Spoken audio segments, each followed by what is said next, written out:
a great pleasure to introduce the speaker of today, Dr. Wolfgang Schellwald. You have to switch microphone on.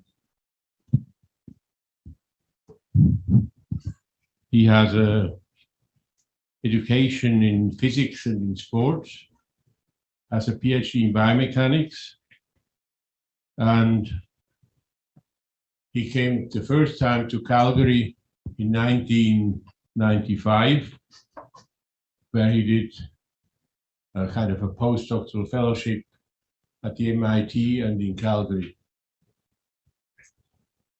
He had professorships in Leipzig, Münster, and Mainz in Germany, and his research concentrated on complex pattern recognition and differential learning. I like Wolfgang because he thinks outside the box. And I think that in many cases he was about 20 years ahead of his field.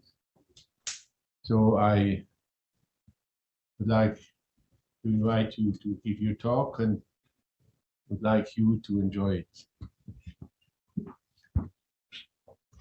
Well, before I stumble. Well, thank you very much for this kind of introduction. Thank you for this warm welcome this week. I had a lot of memories with Walter. Even I don't know your name, but I remember that we were playing against each other basketball at this time. However, yes, no, I think after this introduction, it can become only worse. Because, yeah, it's still my claim that I still want to be ahead of the things. For me, it's always think of the future, forgetting about the moment.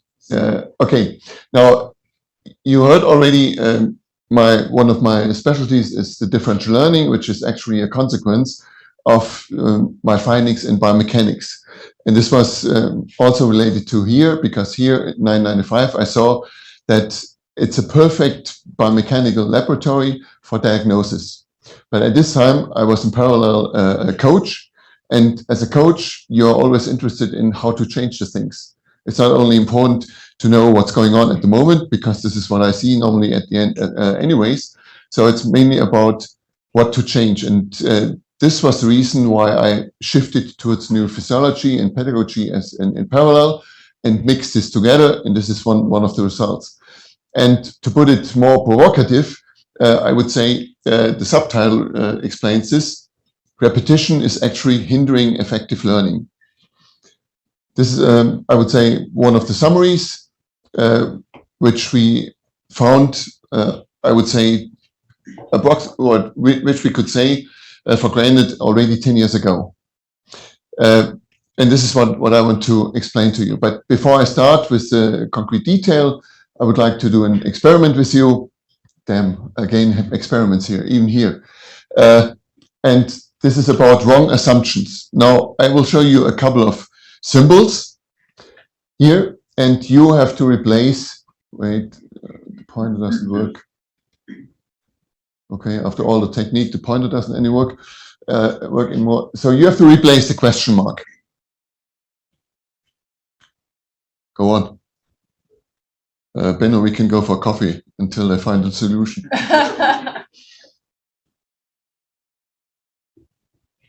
Any suggestion? Or you can do it like in the exam, just guess.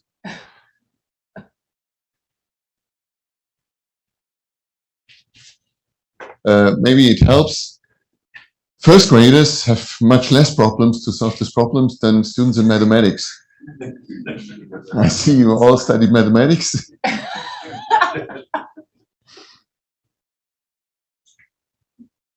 No suggestion? Yes. 4. 4. Okay. One, the first guess. Now you have 9 more numbers to guess. 3. 3. Another guess. 3. Okay. We are limited in time, so I want to continue. Why is it 4? It looks to me like we're counting the number of even numbers. even numbers. Okay, what I normally hear most often is the number 2. Number 2 is normally chosen because this is missing here on the right side, and this is actually what we are doing in science normally as well. We neglect the major part and look for this, what we understand, and then we explain this. Okay, now why is it number 3? Because it seems to be descending down as the pattern. The only problem is with the second one, which would be 1 instead of 0. But okay, again, this is science. Somehow there is clue. Okay, maybe it's 3, it doesn't fit here, but okay, we don't have another solution. Maybe you have an explanation? I'm counting the right. Okay, and this is for me interesting because all the time when I do these experiments in the Western Hemisphere, I have a big problem. When I do this in China, in Shanghai or Beijing, they immediately see this thing.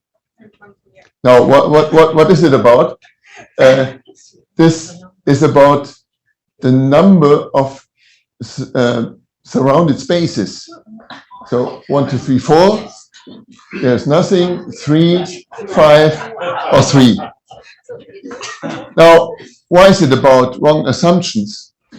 I told you, I show you a couple of symbols, and you took them as numbers. And as soon as you took this as numbers, you applied all your mathematical knowledge, plus, minus, Fibonacci, divided, and square root, and whatever. But you never step back, okay, are these numbers? And this is one of the biggest problems which we have in science in general. We have to ask, we have to question the assumptions, not only the surface, the consequences. Go back to the beginning, and this is called in the former century philosophy of deconstruction. Looking whether the assumptions are the correct ones. If they are the same, we are trying to rebuild these models again, but normally we come up with different assumptions, and then we end up in completely different models. Now, this similar problem we have actually in sports. Very often coaches or parents or teachers, whatever you have, they hope they get a child in this situation and they can do whatever they want in order to achieve this state. This was Serena Williams when she was a little bit younger, but world-class tennis player. Now, very often I hear from teachers, okay, we know what they have been training, so just transfer this to the little children, little adult ones. And everyone knows this doesn't work very well. This ends up normally in this situation. It doesn't fit at all. Now, when we consider these two states in a different way, what would you do with a child repeating the same movement for 2 hours and more? Building a block, oh no, it's not perfect, go back. 2-year-old, what would you do with such a child? Give him a sugar, go on, or you would bring the child to a neurologist because this is not normal. Now, if we see a tennis player doing the service for 2 and more hours, we call them professionals. 2 very similar symptoms, but explaining is completely different. And this seemed to be a contradiction for me, at least, because from the physiological point of view, the brain doesn't change that much. We'll come to this later on in discussion. Now, what is this coming from? Mainly, it's about a general theory. Yesterday, I was talking to Walter exactly about the same problem, that in general, we are only talking about models. Now, what are models? Okay, very often they are interpreted as nice women or nice men or nice cars, but in more general, it's nothing else than simplified projections of an original. So you're starting to describe a tree by the leaves, by the roots, by the color, by the shell and whatever, but you will never get a perfect identical model for this. So it's always a simplification. And surprisingly, we are using this thinking all the time when we use language. Language is always a model of the reality. Mom, 3 letters for a wonderful person. Everyone has a different person for this. It's always a model. As soon as we use language, and this is why we have different languages, and you cannot translate them literally all the time. Always models. The problem is, especially in science, please don't try to mix up the model with the original. Very often, in sports especially, we have this problem. A lot of people are taught in certain models, and then they repeat and repeat this, and all of a sudden they say, it's the way, it's this way. Or, put it more simple, please don't try to eat the menu. Menu is a model of something which is making you full and satisfied afterwards, but I never saw anyone eating the menu. Maybe this is a new recycling model, but and this is what we were looking for. We turned it upside down. We were looking for systems which are very effective in learning. Now, what we could see there is, okay, down here you see the age, approximately the major numbers. So until 2 years, we have the highest learning rate. Learning rate defined as learning per time. So during the first 2 years, children learn walking, learn eating, learn the most things. And one characteristic of them is they never listen to the parents. They cry in the middle of the day, they sleep in the middle of the day, they cry in the middle of the night. Be careful. This seems to be a secret. Don't listen to the parents. Now, with 2 years, it's decreasing. With 5 years, it's decreasing even more. And normally, maybe it's only in Germany the case, but normally after 10 years, the learning rate is close to 0. Now, remember, what did you learn until you were 10? You knew how to write, how to read, and how to calculate. And calculate, even in physics, it's not becoming much more complicated. It's just a different combination of this. Okay, some people learn to smoke and learn to ride a car, but actually learning rate is down to 0. And this motivated us to look in a different way. Okay, you can integrate this, okay, with 2, normally the kindergarten starts, with 5, the primary school, and with 10, secondary 1 and 2 starts. So maybe this reduction in learning rate is related to teaching the children listening to different people. The more you listen outside, the more you learn by yourself. Think about this. Okay, but we were looking what is going to happen in children during the first 2 years in more detail. And for this, we had to look for new models. Sorry, this was too fast. On the search for new models. And what I found there is some evidence in systems dynamics. And I will focus on system dynamics, but there was also included some neurophysiology in the natural and artificial neural net area. And what was this about? This was about living systems, that living systems always show fluctuations. They're never stable. And this is already a problem in sports. They see only the average, okay, there's a stable pattern. Now, for learning, it's interesting to come to another pattern. And the other pattern can be described in the same way. You have these fluctuations and described as a stability. Now, one major characteristic of living systems is before they switch from one stability to another stability, they pass an instability in between. And instability is characterized by a lot of increased fluctuations. Now, I don't have to explain to you mechanical engineers and in this environment what stability and instability means, but mainly in an abstract way, stability means that you need a lot of energy to change the system. In martial arts, it's normally this position, and you need a lot of energy to bring me out of this situation. But when I'm standing on one leg, very easy to change the system. Small energy. And actually, this is what we need in learning. So we, in learning or teaching, we want to change the system, so we need to make the system unstable. Okay? If you have understood this, we can end here. Okay, I see some question marks in the eyes. Okay, so we started to show, and this actually was here in category done together with Benno. You see our first publication there. We were looking for these fluctuations in movements which are repeated a lot. What we did in advance was that we already analyzed top-level athletes, world record holders, and whatever.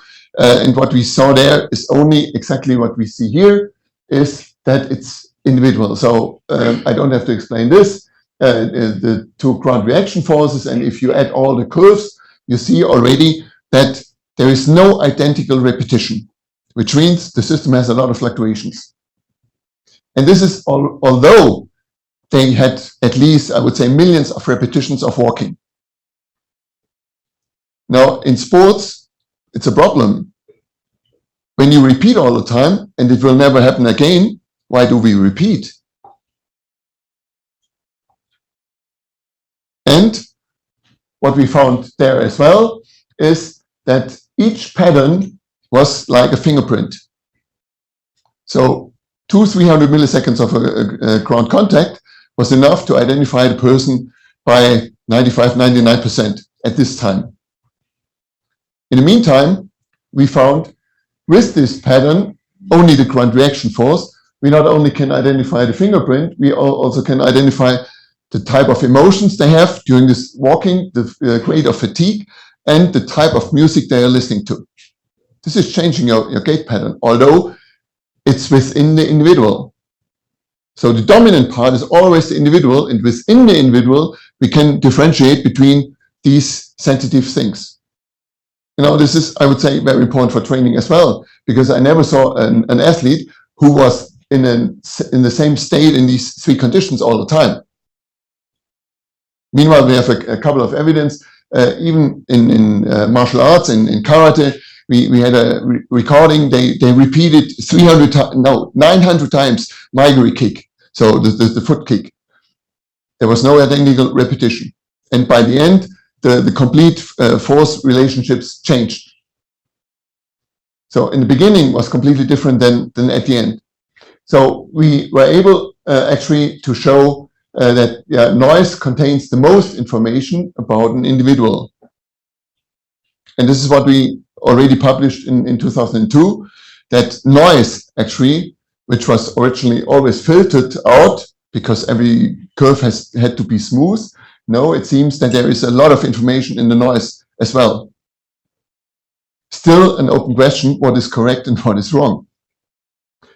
What is our reference system? Now, the next question was, okay, how stable are these patterns over time? For this, we recorded again the ground reaction forces, but we added some kinematic data, and we did this in 8 subsequent days.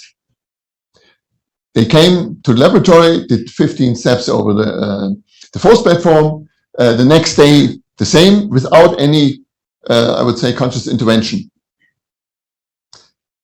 So this was the first study, 8 days in a row, and the second study was to look to a shorter time scale, to look what's going to happen within 1 day, where we had 10 minutes break, 30 minutes, 10 minutes, 30 minutes, 10 minutes. And break it down to the result. For the first study, what you see here is dark green and bright green for day 1 and day 7. And you see already there is some difference in it. And this is all within, I would say, the tube, which has been taught for a long time. In winter, you see always this gray tube around the average. What we have here is actually a fine-grained solution, resolution of these tube around. And when we apply the pattern recognition thing, so subject classification was already by 100%. The 8-day classification was by 95%. Okay, when you have 8 days, the gas rate is 12.5%, so it's way beyond the gas rate. So 95% means within 1 day, for us, your gait pattern is changing by 95%. But it's still within your individual possibilities. So don't worry, it will not change your character within 1 day.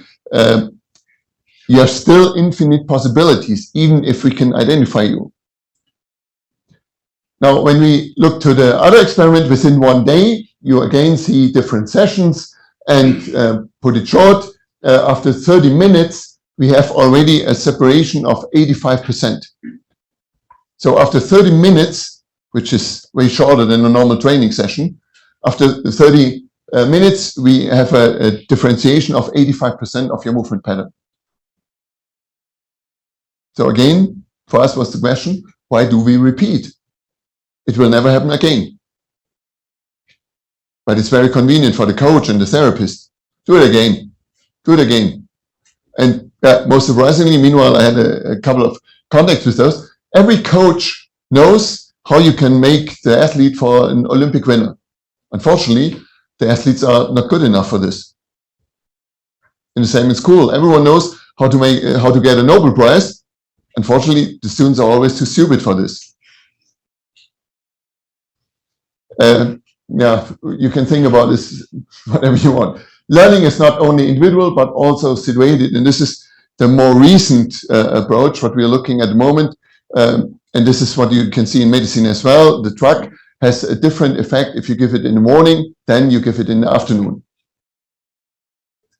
So it's way more sensitive than what I have been taught as a top athlete. No matter when you came, bobsledding, it was in the morning at 8 o'clock, you should be on your best performance. And in the evening, the same. And we know this is not possible. Okay, now the second part. No, sorry.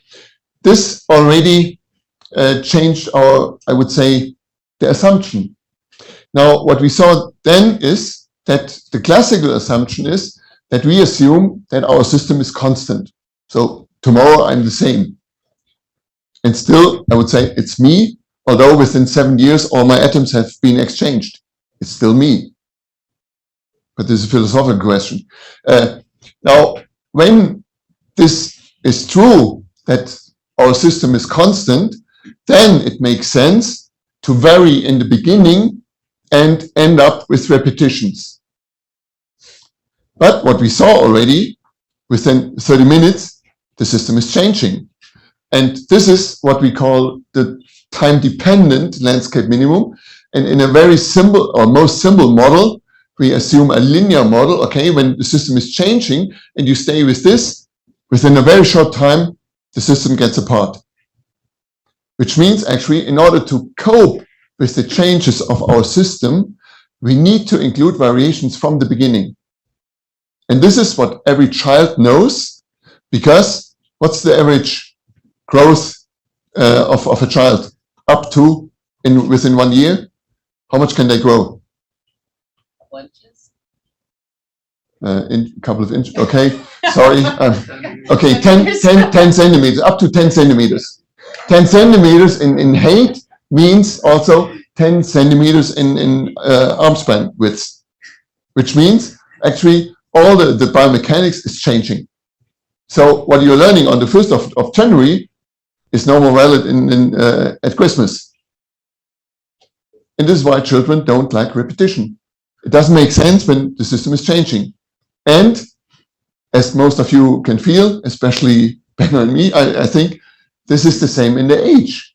The body is changing again, but the mind is still in some years ago. Which means actually that with increasing age, you should increase the variation again. We have only approximately constancy between 20 and 40 years. And this is where the most studies have been conducted. Again, a lot of assumptions are there. So when we assume that the system is changing, we have to increase the fluctuations from the beginning. And this is what we did in a subsequent phase, that we were we showed now the fluctuations are within the system, no matter in which state. And now what's going to happen when we increase the fluctuations intentionally. And this is what we call the delta X, where the term is coming from, differential learning, differential calculus. It's a difference between two subsequent movements. The next and the next, and it should be larger than what's going to happen when you only repeat the movement. This is why we call this differential learning. In the experiment, and this was one of the first experiments for single techniques. Meanwhile, we had several techniques. This is the Olympic silver medalist of Atlanta 1996. He's a left-hander. That was not the exercise, but now he starts lifting up the right leg, touching down and do a shot put. While he's touching down the leg, now he's closing the right arm in order to get pre-stretch of the back muscles. Now he's standing already in a situation, just moving the upper body, but not moving the lower body. Now it's the opposite. He moves only the lower body, but not the upper body. Now he's changing the initial conditions by a pre-activation of the muscles, by hopping. Now he's including the trunk muscles, 90-degree shift to get the diagonal muscles. Now he's increasing the fluctuation even more, 180-degree trunk twist. Now switching from left to right leg. Now he's approaching with a double support face to the middle. While he's approaching, he's closing the arm. Meanwhile, the Spanish record holder is using this technique. Double support in the middle, and then do the shot put. And then the last exercise in this video is that the normal approach with double support in the middle, jump in the middle. Characteristic for this session was no repetition and no correction. And this athlete was really extraordinary. Within 1 hour, we did 60 different exercises with him. But what we saw already, another national team member, after 10 minutes, he had to step out and said, "I'm dizzy, I am no more able to follow." With him, we had to do 3 repetitions, but at least never more than 3 repetitions. We can talk about this later, why. This has a neurological basis. Now the results, we tested with students, not with him. It's very hard to do statistics with single cases. So we did this with students. They were able to do only 30 different exercises, and we did this over 4 weeks, twice a week. They started with, in the same conditions, so 650, 651, and the classical group, by repetition and correction, they improved the performance by 20 centimeters. The other differential or chaotic group improved by 60 centimeters, almost 60 centimeters. Now, this is actually not learning. This is what motor learning area or learning society calls acquisition. And this is what normally happens in school. Learning is what's coming afterwards. Now, we took this, in this case, the 2 weeks Easter break. In school in Germany, we have 2 weeks Easter break. So after 2 weeks, they came back and did the shot put again. Now, we do democratic science. You can guess, okay, we have 3 possibilities. What would you expect? Further increase, the same or decrease? Now we start with the repetitive group. What would you expect after 2 weeks? Who is voting for increase? The green one, the repetitive, the classical one. Who is expecting increase? No one? Okay. Who is expecting horizontal? 1. Oh, okay. 3, only 3. So, okay, and the rest? Okay, the realists. You have experienced this, yes, okay, and this is what in Germany very often is described as the so-called bulimic learning. Stuffing 4 weeks everything in and 1 week out, and then it's gone. What do you remember from your high school exam? Okay, and this is exactly what's happened, and within 2 weeks, you are in the beginning. Now, what would you expect in the differential chaotic group, training only the errors, nothing correct? Who is voting for increase? 1. Increase? Increase. Increase, yeah. My arm shows the increase. No, it's the same. Increase and decrease. Okay, now who is voting for increase? Okay, 6, 7. Okay, you know this already. And horizontal? And decrease? 1. The hardliner. Okay, you're a teacher. Huh? He still believes in old methods. Okay. Yeah, and yes, we had an increase. Okay, we continue. Then we have 2 weeks of Pentecostal break, 2 weeks again break. What would you expect in the classical group, horizontal, increase. Sorry, now you have another 2 weeks of. Another 2 weeks, yeah. Now we go for the retention 2 test. Here it continues. Okay, and now we ask for the green. The green group, the repetitive group. Who is expecting, we start an opposite way, decrease. In medicine, they call this spontaneous healing. No one? Okay, 1. Who horizontal? Okay, and who is increase?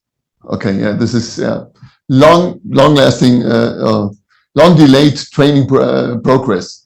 We call this. Okay, this is when the kindergarten guy says, yes, he became Olympic winner because he was in my kindergarten. Okay, this is exactly what's happening. They stay on the same level. It's not worse than the beginning. Okay, now the differential group, the chaotic group, what would you expect? Who would expect a decrease? 1, 2, still in hope. What would you expect? Horizontal. Okay, and who is expecting further increase? 1. Okay, so only 1 was reading the literature. I see.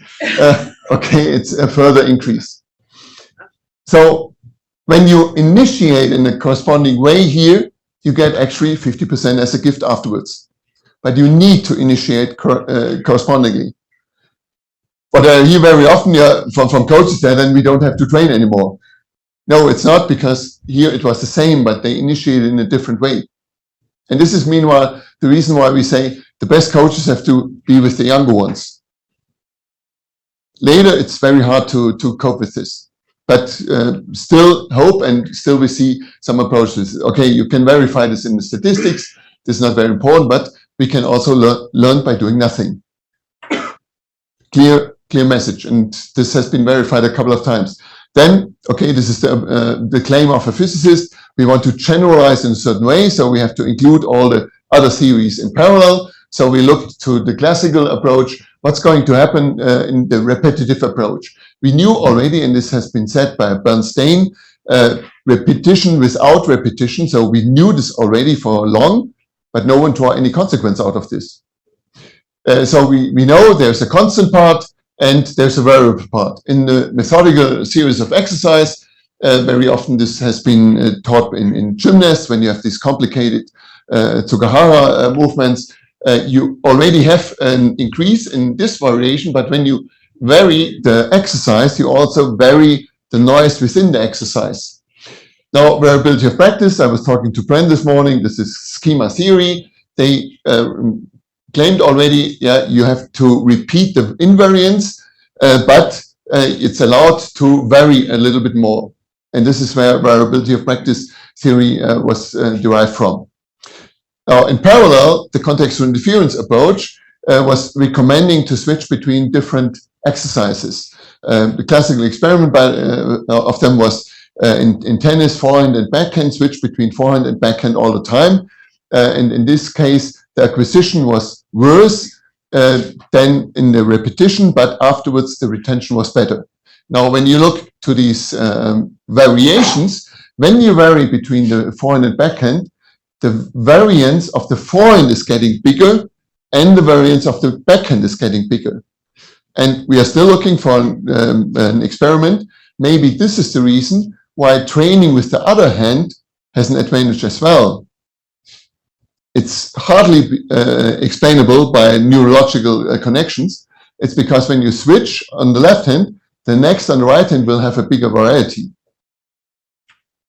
Anyhow, I would recommend to train both sides because of symmetrical muscle balance. And in differential training, we mainly train, I would say, the noise, but we still stay within the discipline. So it was within shot put, within discus and whatever, but within this, we varied quite a bit.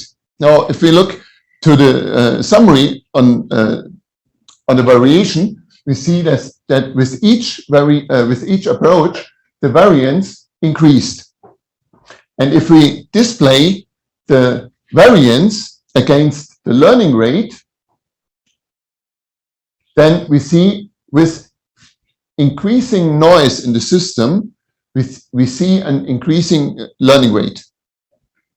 Now, the classical approach would be, okay, then it's a linear function, extrapolation. So we have to do very wild things. Anything is allowed? No, it's not. We know that bicycle riding is not advantageous for a shot putter. So it doesn't seem to be a linear extrapolation. It rather seems to be an optimum. And the optimum curve in physics always is associated with a resonance problem. And resonance in this case was that we introduced the stochastic resonance model for this, which means actually that the noise which is given by the coach to the athlete has to be fitted to the noise which is given by the athlete backwards by executing these exercises. So it could happen that sometimes the athlete needs a lot of variation, but when he is in a poor mood, then it's enough to repeat. But what we see here is that repetition has all the time some noise in the system. Repeating without repetition, which means actually, and this is a reinterpretation of the classical approach, that when you repeat, the normal teacher would say, we have learned by the repetition. I would say, no, we have learned by the little differences, but in repetition, the differences are too small to learn effectively.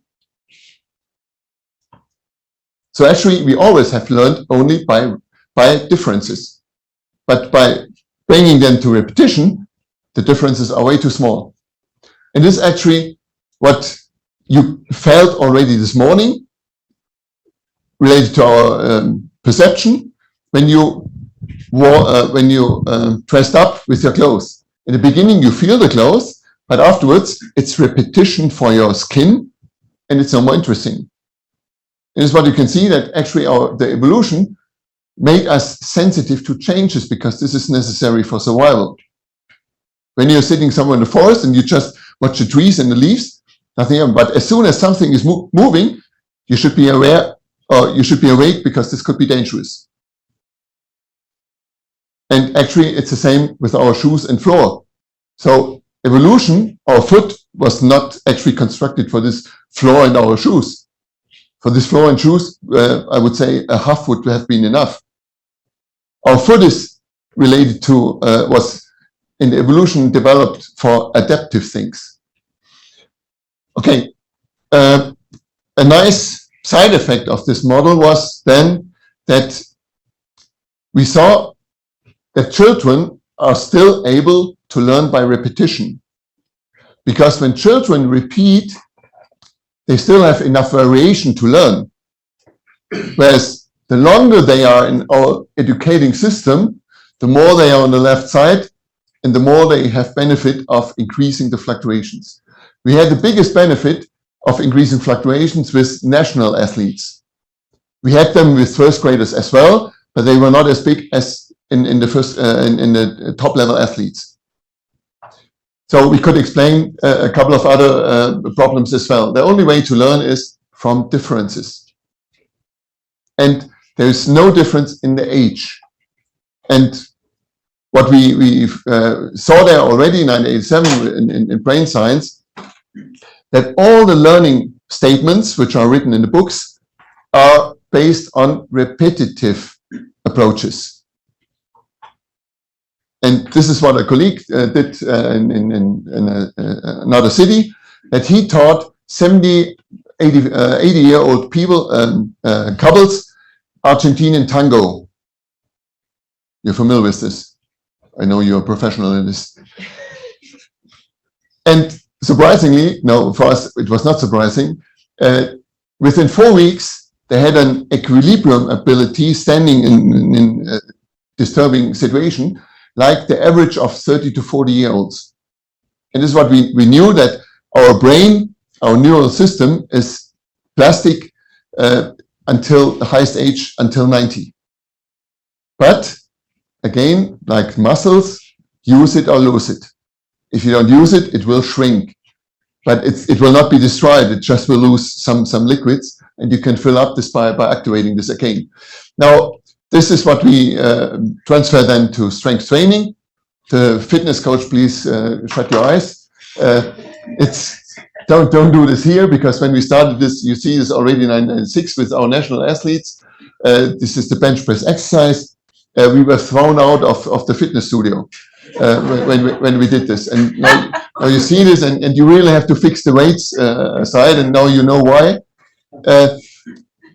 This was the bench press version, and it's only 60% of his maximum. Then we did this with the flies. Okay, all the anatomical structure is known. When you rotate the arm, you get different parts of the pectoralis, the upper and the lower part. But in this case, we not only varied the geometry, which we call, we also varied the velocity. So slow down. One arm is getting up fast, and the other is getting slower. So this, we can talk about this later. It's related to the development of our sensoric system. And he was a triple jumper, and this was the reason why we included this. In this exercise, you only have to take care that the knee is above the toe, and then you can do this also step by step, because in triple jump it's the same. You never know how you will touch down, and if you don't know how you cope with the different situation, you will fail or you will injure yourself. Now, in a more recent, in a PhD study, we started with squats in this way. We presented this 2013, and this was in a fitness studio group, and they said, oh no, they must be injured and whatever. Surprisingly, this group had no injuries. The parallel group, we had 40% injuries, and they did repetition. And this is meanwhile a thing which we know, that the combination of repetition and ambition leads to disease, to sickness. We will see this later. It's a very strange combination. Okay, and then we applied this to tactics in basketball. This is physics thinking, that we can apply the same rule in different areas. And what we did there is that we let the juveniles play 1 against 3 for 3 minutes, 1 minute break, then 1 against 2, 3 minutes break, then this. So always they just changed without giving them any instruction how to move and what to do. And after 4 weeks, the test showed that the juveniles moved exactly like the professional ones in distance, in speed, and in blocking. And so actually you don't need to tell them what to do. You just need to change the construction, the boundary conditions, and they will find it by themselves. These were the measures. I think I can skip this. So real self-organization includes that you don't give any information about the solution, even not if it's wrong. Let them organize by itself. And this is what I told my athletes all the time. I don't know what is good for you, but I can help you to find it. I don't have to occupy the system and tell them and guide the system. A nice side effect was when they started to do this kind of training, we did this in soccer in Portugal as well, they became more creative in school in parallel. So it seemed, we had first evidence that it's not only for the motoric area, it seems to have an effect on the whole system. Meanwhile, we have additional evidence for this. Now, this is what interested us in terms of the neurological part in parallel. Just a short, okay, this is the EEG, electroencephalogram. From this electroencephalogram, normally you do a Fourier transform. And the Fourier transform is divided into certain frequency bands. Now, the normal frequency band we are discussing now about, our brain state is now in the beta state. When I give you a task, okay, try to calculate 32 times 64 in your mind. Okay? I just want to give you the feeling of the state. It's a stress. And the stress is gamma waves. And the more you produce, in this case, the more you get a problem at night for relaxation. And interestingly, these waves are also produced by smartphones. So please remove them at night.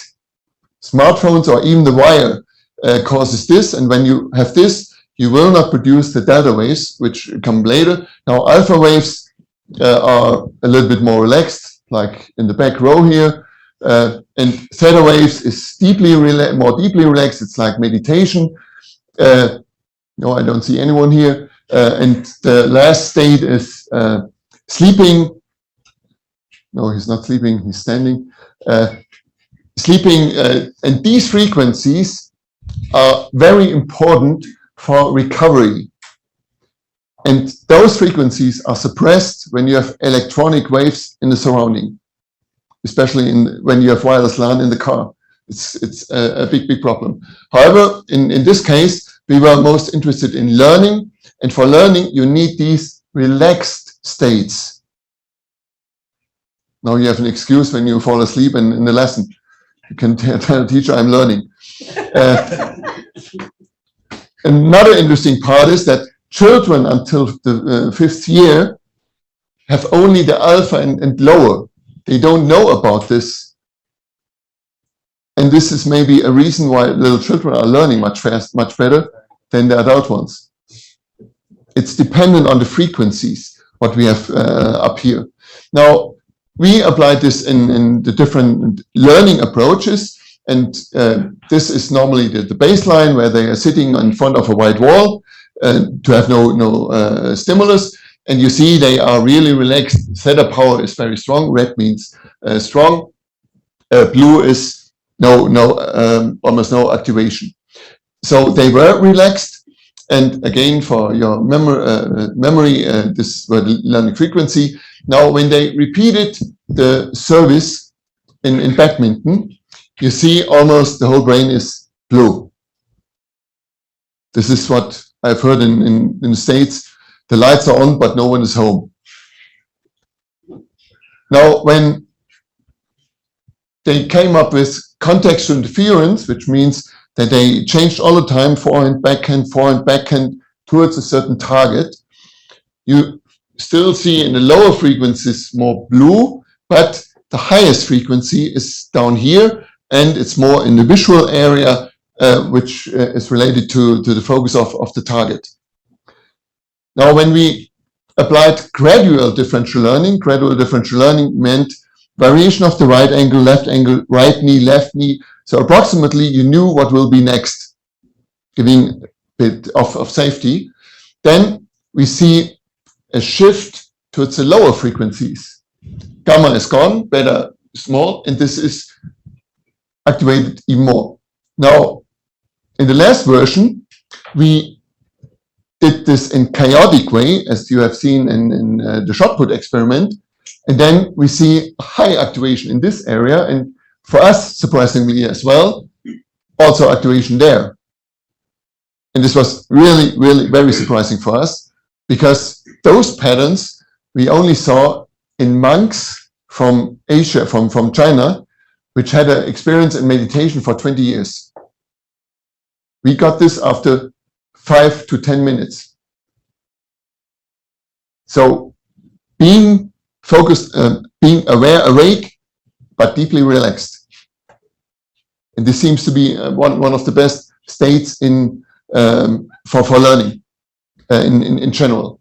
Now, this was the reason why we immediately applied this to school, in connection with learning mathematics, again mathematics.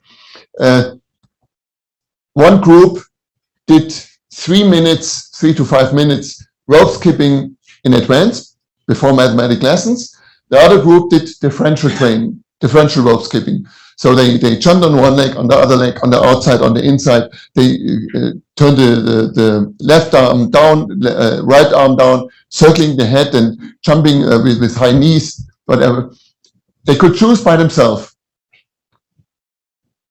Again, mathematics. So the structure was 5 minutes rope skipping, 50-minute mathematics. Overall, this lasted about 3 weeks, 4 times per week, classical school situation. And afterwards, they made a test. And the result was the group which did differential rope skipping had highly significant better mathematics results. Then we did the same afterwards. So rope skipping after the math lessons, because this is what happens in children. When they learn too much, they fall asleep.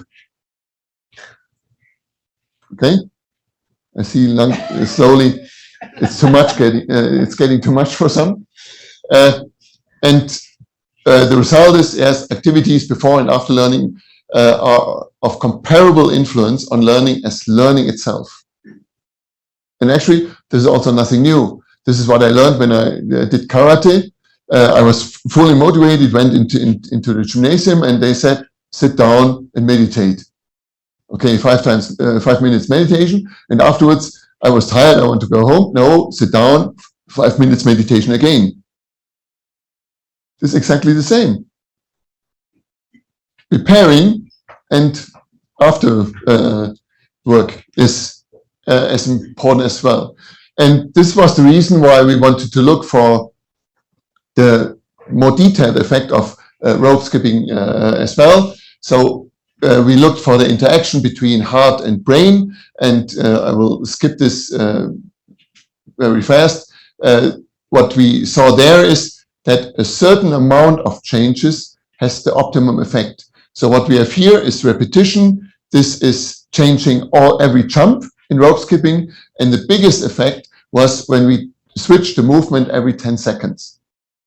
So it's not only for the brain, it's also heart-brain communication, which is influenced in this area. And this is what we are looking for at the moment. We have first evidence that by this we are also producing more BDNF, brain-derived neurotrophic factor. And the next step will be to look for changes in the telomeres in the epigenetics, which is actually the same what we have in yoga and things. This is a classical application where we did EEG recording during different office situations. So this looks like a normal chair, but this chair is wobbling left and right and jumping like a feather. This floor is uneven when they stand, and then the software is telling them, okay, you're already 5 minutes here, please move to the other desk. And when they did this for 4 hours, they were completely fresh, whereas the parallel group, they were sitting and doing the 4 hours just by normal work. They were completely fatigued and exhausted. So we saw, in this case, less errors, more concentrated, and less after effects afterwards. Okay, in therapy, we had the same. We can discuss this later. I just saw Taylor, because this is related to dystonia. We had the same success in dystonia, and now we start to look for the effect on Parkinsonians and MS, and we see a clear reduction in symptoms when we apply this. Now, in summary, brain states can be changed by means of certain types of movements. And the new part here is that it's about the sequence of movements. You get the same or similar brain states after 30 minutes of running, which we discussed this afternoon. But 30 minutes of running you can do once a day. 3 minutes rope skipping you can do several times. Training should be that complicated that competition or real life becomes relaxation. This is a basketball field in Munich. This is an artwork. I would say when you are able to play basketball in this environment, everything will be boring outside of this. Meanwhile, I saw this kind of football pitch in Denmark. And if this is not enough, you can do this here as well. Increase the variation. Now, take-home message, nothing. Surprise. Why? This reminded me to a visit in India.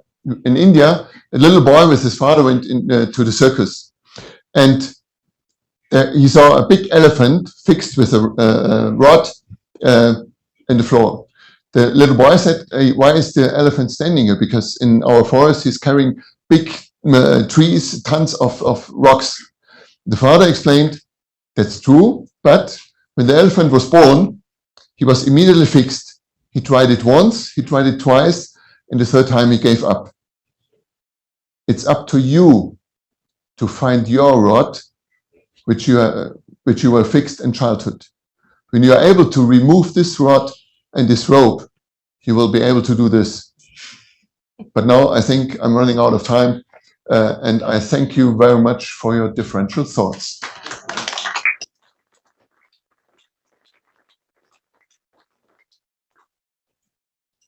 Questions? Yes. Thank you very much for a beautiful talk.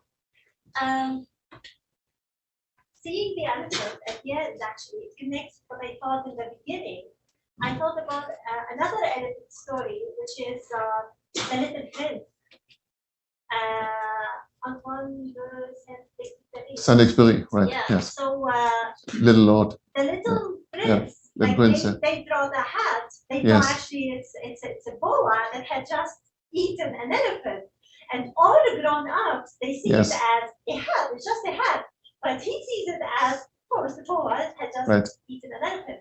And then he said that all the grown-ups they have lost their, I don't know, their enlightenment, and so that the learning has made us like miss the important things and not seeing them. So yeah, I've been thinking about this story the whole time when you were talking. This was in 1940 something. Yeah. It's more philosophical, but I think it goes along the same line. When you become aware of the situation, you will find a lot of evidence much earlier. But mostly this was interpreted as poetry. Okay, nice try, but actually the same discussion I had in the 90s with Heinz von Förster. He's a German physicist. He founded the biological cybernetics. And he said actually that our school system are trivialization machines. And this is what we see meanwhile. Okay, when you ask a class in first graders a question, you get 30 different answers. If you ask the same question in the high school last class, you get one answer from all the same. This is education? Yes, but I didn't hear the question. It's a comment. Okay. Do you agree with that? Like we lose our enlightenment, so we should stay like Yeah, okay. When you know this, why you're still here? Sorry.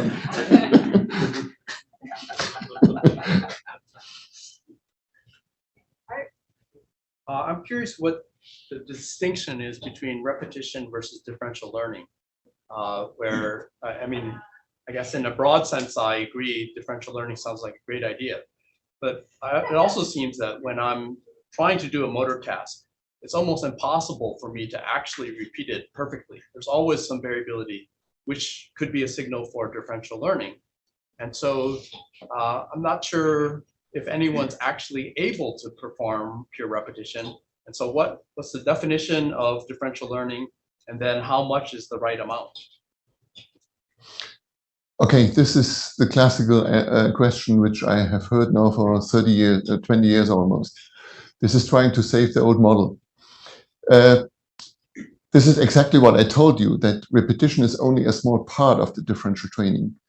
Actually, when the model is not explaining what we observe all over, then the model is nothing worth. So this is what I saw in, I would say, in very successful coaches, that they applied a similar thing, but not in the extreme way as we did. So by understanding the principle, you can go beyond the system, but otherwise you only have so-called master theories. We are following this because the other ones did the same. And I mentioned this in between, that Bernstein mentioned this already in 1947, it's repetition without repetition, but no one draw any consequence out of this. And what you see in parallel is that this kind of learning teaching is related to military training. Because military training is going back to Spartacus and Romans, where they had this tordle with these shields, and then you march in the same step lengths. And this is what you can see in military in parallel, that they all march in the same step lengths, but the front row, the tall ones, they dribble, and the last one, they have a big thing. So it's also repetition. And this is what we see in school as well. When we teach this repetitive approach, we see only 4 get an advantage. The rest only looks like the same. It's exactly what we have in military. So no one did this. And what happened actually in between is some traditional coaches saw this. I heard them writing down what I was doing with Busemann. I don't know this, and after 4 exercises, they said, okay, give it up. It doesn't make sense to repeat. But those 4 exercises, they tried to train with their athletes, which they remembered, in a repetitive way. And then 4 weeks later, they came, we had no effect. They said, no, it's not about these 4 exercises. It's about the changes of these. So actually, yes, if the theory doesn't explain the repetition, it doesn't make sense for me. But it's going way beyond repetition. And this is exactly, you repeated what I said in different words. That, okay, when children are repeating, they still have enough variation. But what you see at the end, high performance athlete, the main instruction is more repetition, more intensity. No, it's not. We reached the limit, I would say, in the 80s. With doping, they trained already 8-10 hours a day. You cannot train more. So you have to change something in the quality of training. It's no more about the amount. And this is a clear change of the quality of training. I guess The optimum noise, we don't know. This is ongoing research, but I think we first need to understand how the individual is changing over time. As long as we don't understand this, it doesn't make sense to speculate in other areas. well, so first of all, I generally agree with the idea of some variation is a good idea. I'm just not sure Thank what you. to say to coaches. So I don't coach, but when I look at what they're doing, it seems like they do some scrimmaging, which is, kind of trying to replicate the game. They do drills. They go to the weight room. Sometimes they use the weight machines, which are more repetitive, you could say. And it seems like they already do a mix of these things. They do some balance. They do some yoga. So what's wrong with what they're doing? This is nothing wrong, but it's not very effective. But For me, it's more, I would say, verifying their job. They just stand there, okay, do more. This is exactly what Walter asked yesterday. This was mainly about, I would say, changing something in the environment. Yes, you can do this, but still you have a lot of repetitions in there. And yeah, I would say I would put it to the extreme. It's wasting time. You can do it much more effectively. And this is what we saw. And actually, this is what Benno didn't mention, but I was a coach and I tried this already with my athletes because I knew all the textbooks. And by knowing this, I told to my athlete, okay, when we train only the things which are in the textbook, you can only believe in genetics because this is known by everyone. So in order to become extraordinary, you need extraordinary training. And this is already 30 years ago. The extraordinary part was to train individually dependent on the noise of the system. And within 3 years, we had 3 German champions in areas which was never possible at that time. It's going way beyond this. They had variation, yes, but this is why I explained this with this migraine. Even if you do repetition, you get the system fatigued, and then you change the system. But you should focus more on the changes and not on the repetition. And then you have the other thing, what I explained with the elderly. With the elderly, it's hard to say you have to train more. We have much bigger effects when they vary the system. A group from Brazil, they started to do with elderly, with 80-year-old average, started to do sprint training. And this is actually what you need when you stumble. You need to have fast muscles. You will never get this by standing on a soft surface. It's good for the beginning, I would say first 2 days after surgery, but then you need the big force rates. And perfect thing, why is it forbidden to do sprint training? I guess I would say some coaches seem to be better than others, but it's not clear what makes them better. And then some of them do more differential things, some of them do more repetitive. I'm not sure if there's a pattern that says that the differential ones, whatever the definition of that is. My observation is that the good coaches are able to read the athlete. And this is what we see very often in I think here it's the same, but in Europe, soccer or football is quite famous. So sometimes one coach brings up one team for championship. Then they switch and nothing happens anymore. And only those coaches who are able to adapt to the different systems in a different way, they will come up with several championships with different teams. And this is actually what, for me, is the definition of a good coach. Otherwise, it's just by chance that, okay, we have a good communication and I will bring you to there, but it doesn't work with her. So for me, it's a poor coach when he's not able to do this with different athletes. And it's about this resonance thing, reading, okay, what is the athlete able to cope with?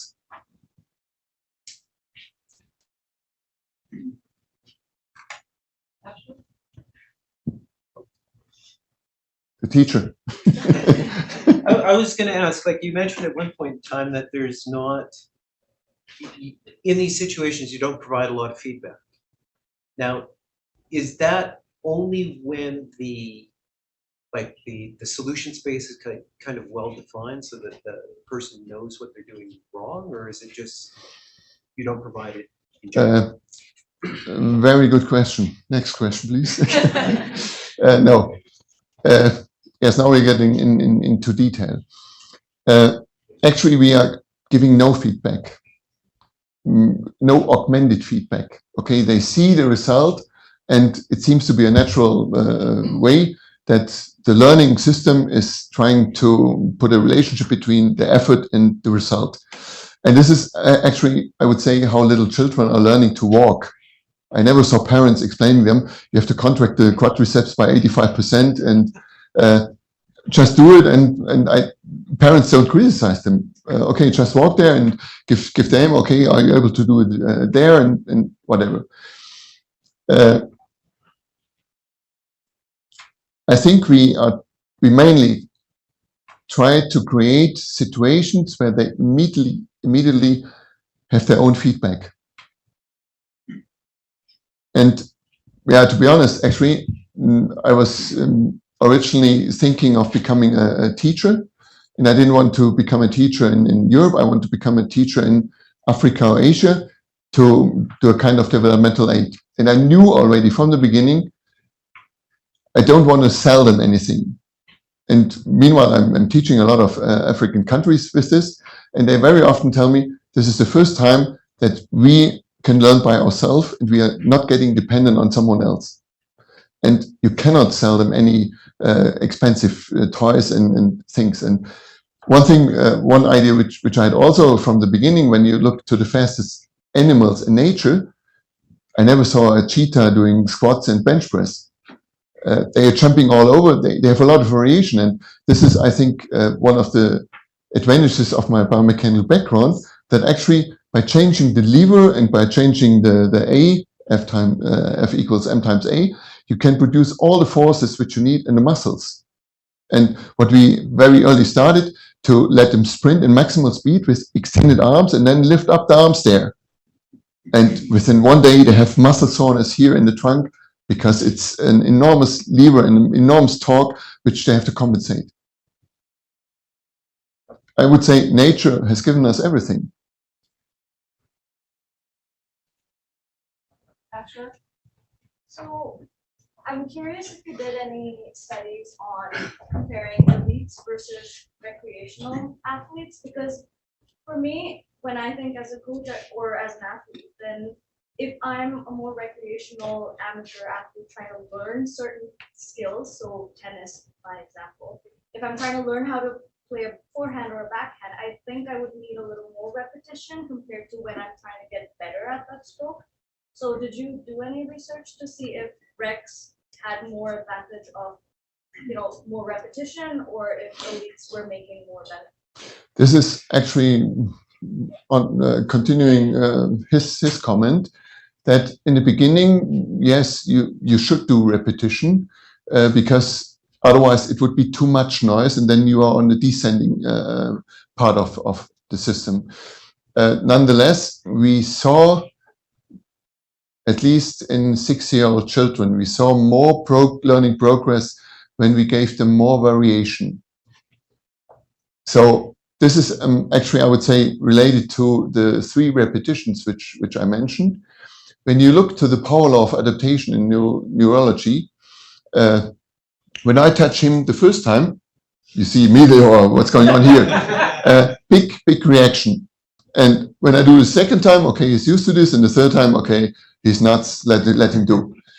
This is actually what you can see in the neurons as well. When you stimulate a neuron with the same stimulus, the first reaction is big, smaller and smaller, and after the third, it's almost nothing anymore. And this is actually what you see in your skin with the clothes as well. So I would say 3 repetitions is okay, but this reminds me to a problem which I was thinking of your comment in parallel. We know certain people are asking for repetition. You see in the book, okay. They're really asking for repetition. And again, I love to have these children example. What are you doing with children when you bring them to bed? Okay, some fix them with a rope, but normally you read books to them. And very often the children are asking for books which they know. Can we read this book because of this? I try this with my children, and very often I put in their name into the text and say, hey, this is not a text, please start again. Okay, do this. So the example is actually, they need the repetition to get the feeling of safety, to be able to relax, and then they can sleep. The same is done when you swing the children. Okay, it's repetition. The child's brain says, okay, I know this, swing on and I can sleep that long. Okay, and I try this again. I did a little movement, boom, eyes open, what's going on here? So for us, repetition is, I would say, asking for safety. And this is what we meanwhile observe. When a person is psychologically very stable, you can vary with them a lot. But when they are psychologically unstable, they need the repetition. They ask for safety by repetition. For me, it's no problem, but then you should, I would say, be honest and say, okay, this is about psychology, not about motor learning. So there is a dependency of this. And if you have too much, I would say they are getting insecure, and then they ask for repetitions. Walter, I'm waiting for your question. Sorry. Yeah, just go ahead. Yeah. Okay, so I'll go with Andy. And then... I'm wondering if the variability of your training, this differential training, affects the variability of your outcome. So an example being, let's say I'm throwing darts at a dartboard. And if we want to use this differential experience, maybe I'm throwing all sorts of ways behind my back, under my knee, what have you. But my task is to throw a dart at the dartboard to try and hit the triple 20. Now, is it that if I do this repetition, I end up with a less variance in the outcome, but maybe that outcome is worse, so it's biased, but low variance? Or if I do the differential training, it's unbiased, but has high variance? Good question. This is actually what we did in parallel in the shot put experiment, that we recorded 3 trials. This is the number which you have in decathlon. And we were looking for the variance of these shot puts. And what we saw is that the group which repeated after the acquisition phase, they actually increased the variance, although they repeated, whereas the differential group, they got more constant. And after having increased the variance from the repetitive group, they became more stable. Whereas the other ones, they always improved much more.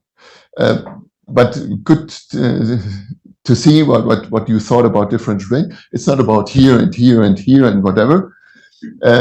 No, it's within the space of solution.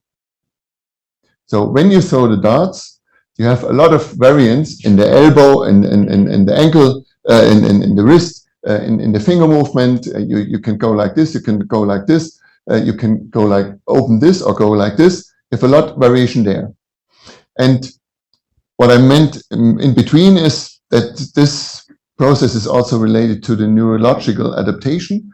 What we know from the earliest child's development is that they first vary, I call this the geometry.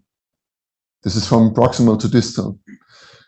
Then, and this is what you see here in the brain, in the sensomotoric, somatosensoric area as well. First, you have a structure of the angular positions, then the angular velocity, then the angular acceleration, and then you have neurons for the jerk. And the jerk neurons are classified way at the end, very close to the motor cortex, because this is very close to the fourth thing. And this is what we recommend in the beginning. You should vary the geometry, and this is what you see in the European dart throws. I would say 5 years ago, they very often tried to achieve the triple 20. Repeat, repeat, repeat. And meanwhile, you very often see them, if they miss the triple 20, they switch to the triple 19 or triple 18. They switch. And I would say this is one of the consequences. I gave a couple of those talks in the Netherlands, in Papendal, where exactly this has been taught. And they increase the average number. They are meanwhile way beyond 100 and 105 in the finals.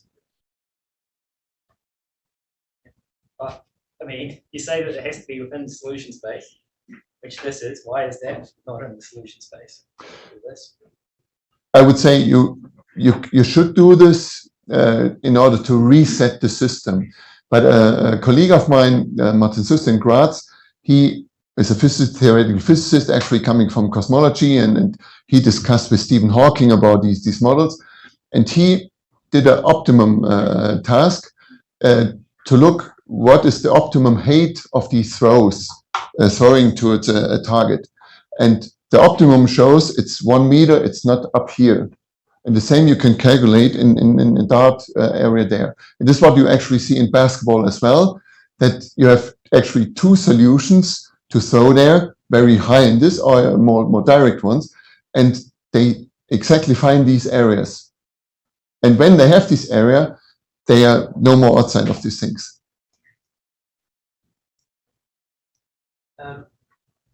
Briefly, you mentioned something in regards to injury and squats. And you mentioned that when they did differential training, none of the athletes experienced any injury, whereas traditional injury, they had 50% of the athletes experienced some form of injury. I was wondering if you have any explanation or speculation about this. Yes, I have.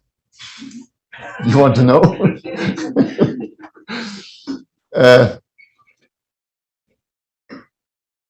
I would put it in the way, okay, we have a certain area where you find a solution. And what has been shown, I think Zajac showed this already, that when you are in a certain area, you have a kind of self-organization of the tendon muscle system. I think Walt is better in this. So for me, it was always, okay, when you are a little bit too much outside, you just need to bring the system in a certain area, and then the system will be on it. But you need to know how to come back to the system. And thinking in a neural net, actually, I'm trying to train them as broad as possible, so the system has the chance to interpolate. Whereas when I'm only training here, the danger of extrapolation is very high. And we know that the system, neural nets are better in interpolating than in extrapolating. And this is what you even can see in Schmidt's work, that only in the area where the system is covered, they have a successful transfer of the tasks. So actually you are preparing for, I would say, for the strange situations. And I remember Austrian former doctoral student of mine, they did this study with professional volleyball players. So within the season, they did this differential jumping training, and one result was that they were able to keep their jumping height until the end of the season, whereas normally you see drop down, and they had much less injuries and were much more stable in these equilibrium tasks.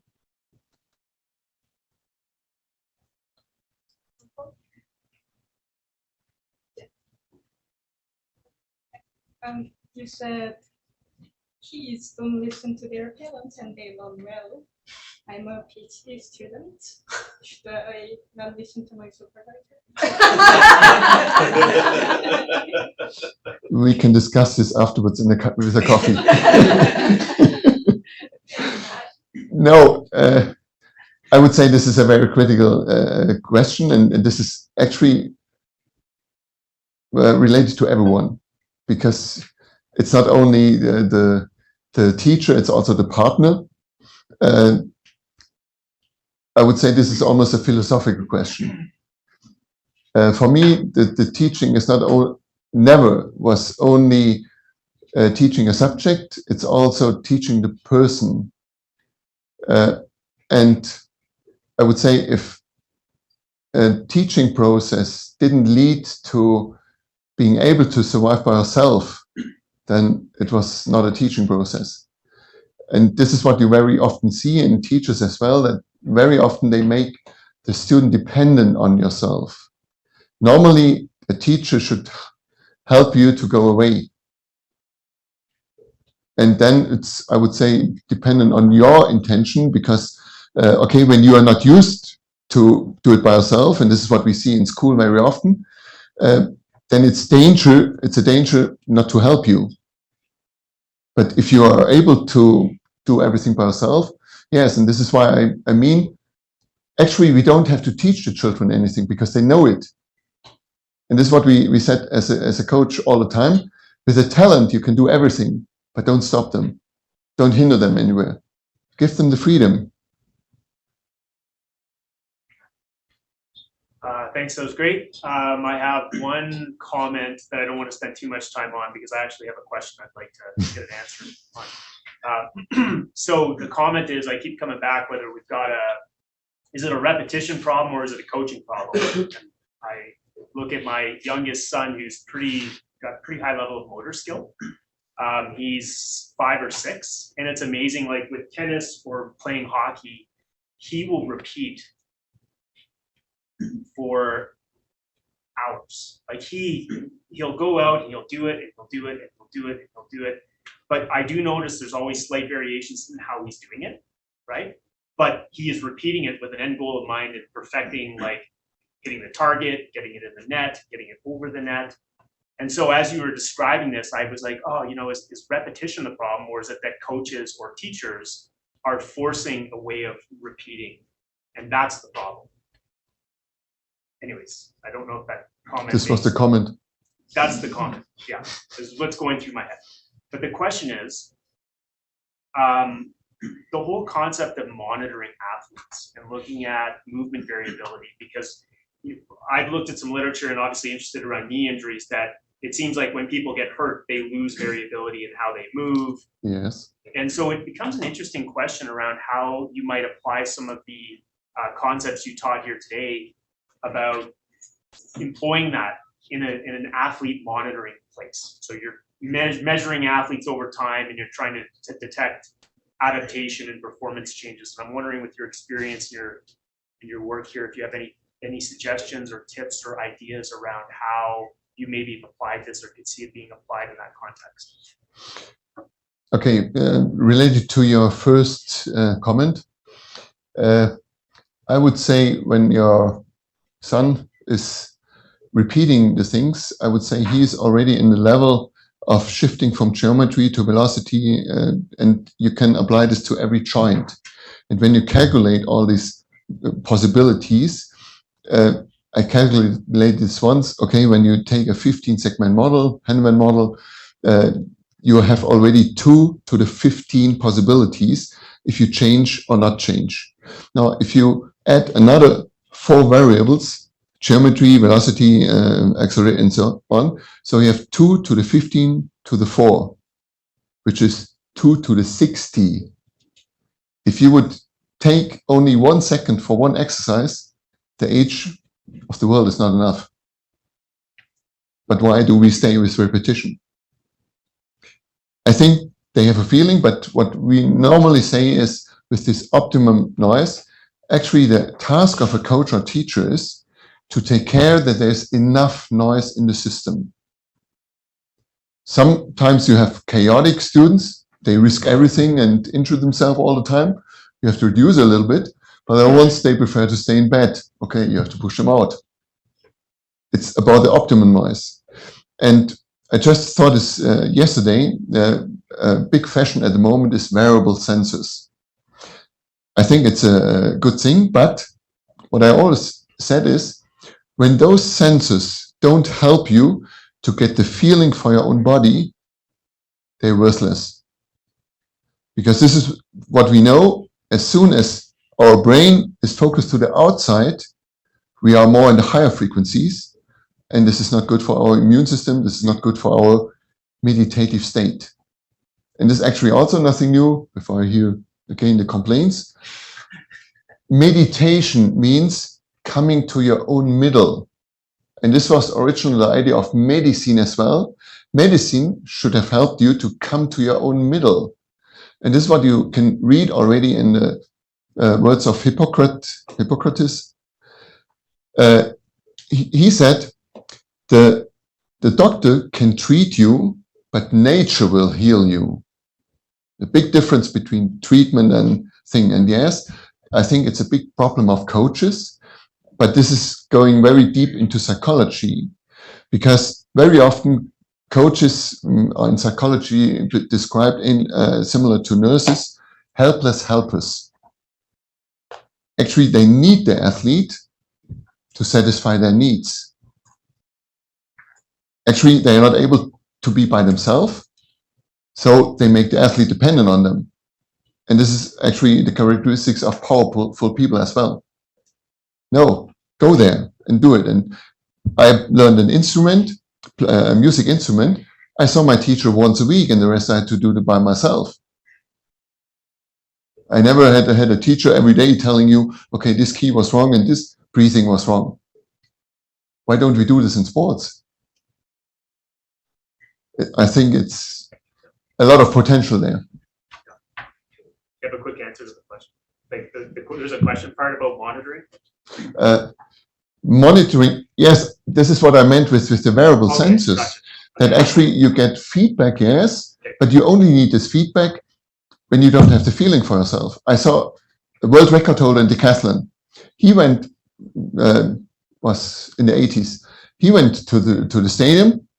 The first thing what he did, laying on the high jump mat, feeling, okay, is my mood for shot put or discus? Let's try shot put. Oh no, let's go there.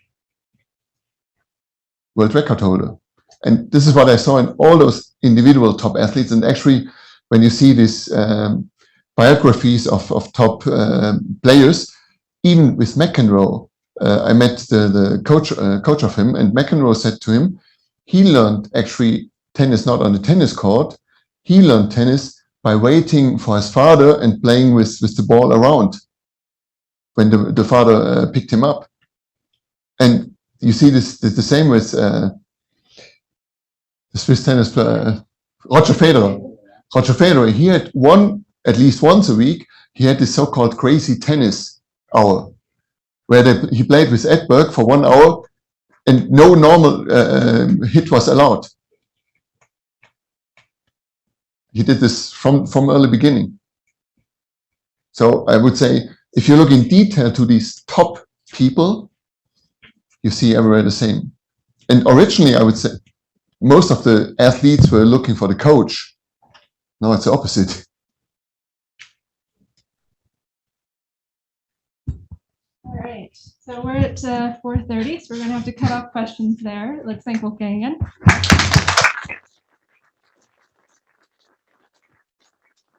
So join us next week. We'll be hearing from Shuyu Liu, and she'll be talking to us about residual force enhancement. See you all next week. Thank you.